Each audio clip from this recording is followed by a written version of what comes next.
Hi hello welcome back to my mini blog. ಎಲ್ಲರೂ ಹೇಗಿದ್ದೀರಾ? ಇದು ಬೆಳಗ್ಗೆ ತಿಂಡಿಗೆ ರಾತ್ರಿ ಇದು ಮುದ್ದೆ ಮಿಕ್ಕಿತ್ತಲ್ಲ, ಅದಕ್ಕೆ ಮೊಸರು ಹಾಕಿ ಕಲಿಸ್ಬಿಟ್ಟು ಈರುಳ್ಳಿ ಹಾಕ್ಕೊಂಡು ಉಪ್ಪಿನಕಾಯಿ ಹಾಕ್ಕೊಂಡು ತಿಂತಾಯಿದ್ದೀನಿ.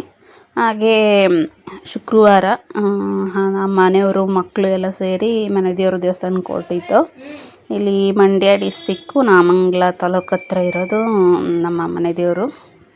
ಹಾಗೆ ಇಲ್ಲಿ ಬೆಳ್ಳೂರು ಕ್ರಾಸಲ್ಲಿ ಇಳ್ಕೊಂಡು ಅಲ್ಲೇ ಟಿಫನ್ ಮಾಡ್ಕೊಂಡ್ವಿ 4 ಜನನೂ.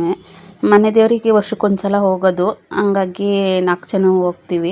ಹಾಗೆ ಸೀಟು ಒಂದೇ ಕಡೆ ಸಿಕ್ಕಿರಲಿಲ್ಲ, ನೋಡ್ತಾ ಇರ್ಬೋದು ಹಿಂದೆ ಕೂತಿದ್ದಾರೆ ಮಕ್ಕಳು. ಹಾಗೆ ನಾನು ಮುಂದೆ ಕೂತ್ಕೊಂಡೆ. ಎಲ್ಲಿ ಸೀಟ್ ಸಿಗುತ್ತೆ ಅಲ್ಲೇ ಕೂತ್ಕೊಳ್ಳೋದು.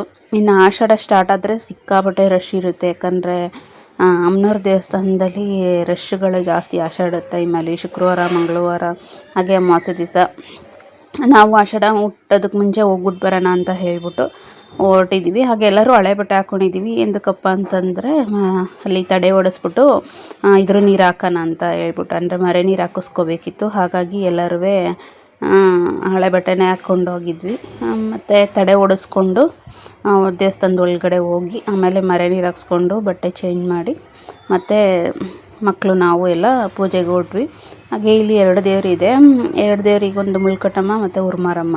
ಮುಳ್ಕಟ್ಟಮ್ಮನ ದೇವಸ್ಥಾನ ನಾಮಂಗಲದ ಹತ್ರ ಗೊತ್ತಿರುತ್ತಲ್ಲ, ಮಂಡ್ಯ ಡಿಸ್ಟಿಕಲ್ಲಿ, ಅದು ನಮ್ಮ ಮನೆ ದೇವರು. ಅಂದರೆ ಯಜಮಾನ್ರು ಮನೆ ಕಡೆದು ಅದೇ ದೇವರು, ಅಮ್ಮನ ಮನೆ ಕಡೆಯದ್ದು ಅದೇ ದೇವರು. ನಾವು ಚಿಕ್ಕ ವಯಸ್ಸಿಂದನೂ ಇಲ್ಲಿಗೆ ಬರ್ತಾ ಇದ್ದೀವಿ. ಸೊ ಹಾಗಾಗಿ ಇಲ್ಲಿ ಬಂದು ದೇವರಿಗೆ ಮೊಡ್ಲಕ್ಕಿ, ಅರ್ಶಿನ ಕುಂಕುಮ, ಸೀರೆ, ಹೂ, ಬಳೆ ಎಲ್ಲ ಕೊಟ್ಟು ಹಣ್ಕಾಯಿ ಮಾಡಿಸ್ಕೊಂಡು ಮತ್ತು ಮನೆಗೆ ಸ್ವಲ್ಪ ಇದು ಮಾಡಿಸ್ಕೋಬೇಕಿತ್ತು. ಹಾಗಾಗಿ ಅದೆಲ್ಲ ಮಾಡಿಸ್ಕೊಂಡು ಬಂದ್ವಿ. ಇದಾಗಿತ್ತು ಇವತ್ತಿನ ಮಿನಿ ಬ್ಲಾಗು. ಇಷ್ಟ ಆಯಿತು ಅಂದರೆ ಲೈಕ್ ಮಾಡಿ, ಕಮೆಂಟ್ ಮಾಡಿ, ಶೇರ್ ಮಾಡಿ, ಸಬ್ಸ್ಕ್ರೈಬ್ ಮಾಡ್ಕೊಂಡು ನೋಡಿ. Thank you for watching.